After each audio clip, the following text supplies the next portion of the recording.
Halo sobat pembelajar bahasa Indonesia, pernahkah kalian beradu pendapat tentang hal yang kalian yakini benar? Nah, dalam video ini kita akan belajar tentang debat, salah satu bentuk komunikasi formal untuk melatih berpikir kritis, logis, dan terstruktur. Yuk kita bahas bersama. Yang pertama adalah pengertian debat. Debat adalah kegiatan adu argumentasi antara dua pihak atau lebih mengenai suatu isu atau topik dengan aturan dan tujuan tertentu. Dalam debat, pendapat tidak hanya disampaikan, tapi juga harus dibuktikan dengan alasan logis, data, dan fakta. Berdasarkan KBBI, debat adalah pertukaran pendapat mengenai suatu hal dengan saling memberi alasan untuk mempertahankan pendapat masing-masing. Tujuan debat yang pertama adalah melatih berpikir kritis dan logis, menguji ketajaman argumen, dan juga meningkatkan kemampuan berbahasa dan persuasi. Debat memiliki struktur yang sistematis loh. Yang pertama adalah penyampaian pendapat awal, yaitu opening statement. Opening statement ini disampaikan oleh tim afirmasi dan juga oposisi. Tujuannya adalah menyampaikan posisi dan argumen utama. Yang kedua adalah pembantahan atau tangkisan, biasa juga disebut dengan rebuttal. Ini menanggapi argumen lawan dan juga harus disertai data dan logika yang kuat ya. Selanjutnya adalah argumen lanjutan atau biasa juga disebut dengan elaborasi, yaitu memperkuat posisi awal dengan bukti baru. Dan yang terakhir adalah closing statement atau kesimpulan, yang berisi ringkasan argumen yang telah disampaikan. Dan juga hal ini diberikan oleh kedua belah pihak. Selanjutnya adalah unsur dan ciri bahasa debat. Debat memiliki ciri bahasa yang khas loh. Yang pertama memiliki bahasa logis dan objektif. Yang kedua menggunakan kalimat persuasif dan argumentatif. Dan yang ketiga mengandung fakta dan data. Yang terakhir, debat itu sering menggunakan kata hubung argumentatif seperti karena, sebab, oleh karena itu, sehingga, namun, dan meskipun. Contohnya adalah berikut ini. Kedua, di mana letak aspek keadilannya?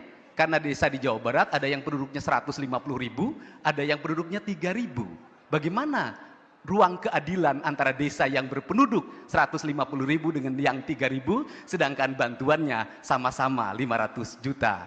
Kerangka dasar ini yang barangkali saya sampaikan. Baik. Dalam debat, argumen yang baik harus memenuhi 3 unsur utama. Yang pertama adalah klaim, yaitu pernyataan atau pendapat. Yang kedua adalah data atau bukti yang berisi fakta atau referensi. Selanjutnya adalah penalaran, yaitu sebuah alasan yang logis. Nah, setelah kalian belajar tentang debat, sekarang kalian silahkan simak video debat berikut ini ya. Tetap tinggal di desa, penghasilannya sama seperti orang-orang kota, dan produk-produknya mendunia. Oleh karena itu, satu desa, satu industri, ini yang harus dilakukan. Ya, kita memang harus bangun banyak desapreneur juga. Jadi orang yang bisa membangun, mendorong industri tersebut, itu perlu ada tokohnya. Dan entrepreneurship itu tetap perlu juga di pedesaan. Baik, cukup ya, waktunya habis. Nah, coba kalian perhatikan lagi. Dalam cuplikan debat tadi terdapat kalimat yang berbunyi, kami ingin satu desa, satu industri. Kelihatannya simpel ya, tapi ini merupakan contoh dari implikatur konvensional. Artinya maknanya udah jelas dan nempel sama kata-katanya. Satu desa, satu industri maksudnya adalah tiap desa punya industrinya sendiri. Jadi ekonomi di desa bisa tumbuh dan warga bisa makin mandiri. Karena frasa ini sudah sering dipakai, orang langsung paham tanpa perlu dijelasin panjang lebar. Ini bukan kode-kodean, ini program yang jelas dan tegas. Cara jitu buat nunjukin calon pemimpin punya rencana yang nyata. 1 menit. IPM yang rendah di Jawa Barat sebagai pesisir selatan adalah karena berbagai persoalan yang menyangkut beban. Garut karena ada Garut Selatan. Sukabumi karena ada Bumi Selatan. Cianjur karena ada Cianjur Selatan. langkah apapun yang diambil tanpa mendekatkan aspek-aspek pemerintahan pelayanan tidak akan berhasil dengan baik. Pasangan Ronald JJ akan mendorong menjadi kabupaten baru, DO Bebai Kabupaten baru di pesisir selatan. Kenapa? Potensinya sama. Punya laut, punya bahari, punya lain dan sebagainya. Dan itu kami punya pengalaman. Persis sama dengan di Pangandaran.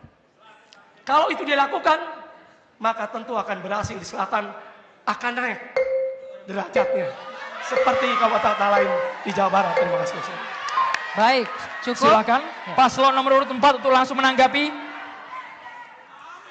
Ya, yang pertama bahwa disparitas itu terjadi karena sumber-sumber ekonomi lebih berkembang di daerah-daerah industri di wilayah utara.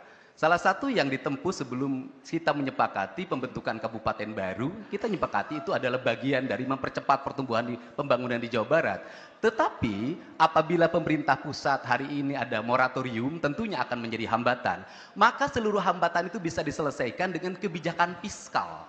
Kebijakan fiskalnya adalah terjadi keadilan fiskal antara utara dan selatan. Utara tidak akan mungkin berkembang industrinya, tidak mungkin berkembang sumber perdagangannya manakala tidak mendapat suplai air, suplai udara yang bersih. Bahkan selatan itu bisa dijadikan tempat untuk relaksasi bagi orang utara. Untuk itu, kebijakan pajak itu harus melindungi hutan, sehingga yang mereka daerah yang menjadi hutan lindung, maka dia bisa mendapat subsidi fiskal. Mereka yang daerah pantai mendapat subsidi fiskal, maka ada keadilan ekonomi di Jawa Barat. Itu ya. Cukup. Nah, setelah mengamati debat yang telah kalian lihat, sekarang giliran kalian membuat kelompok debat dengan topik berikut ini. Topiknya adalah, apakah pelajaran sejarah masih relevan di era digital? Tentukan siapa yang menjadi tim afirmasi dan siapa yang menjadi tim oposisi. Gunakan struktur dan teknik berdebat yang sudah kita pelajari ya. Oke, sebagai penutup, debat bukan hanya soal menang atau kalah, tapi bagaimana kalian bisa berpikir kritis, menyampaikan pendapat secara logis, dan menghargai pendapat orang lain. Sampai jumpa di pembelajaran selanjutnya ya.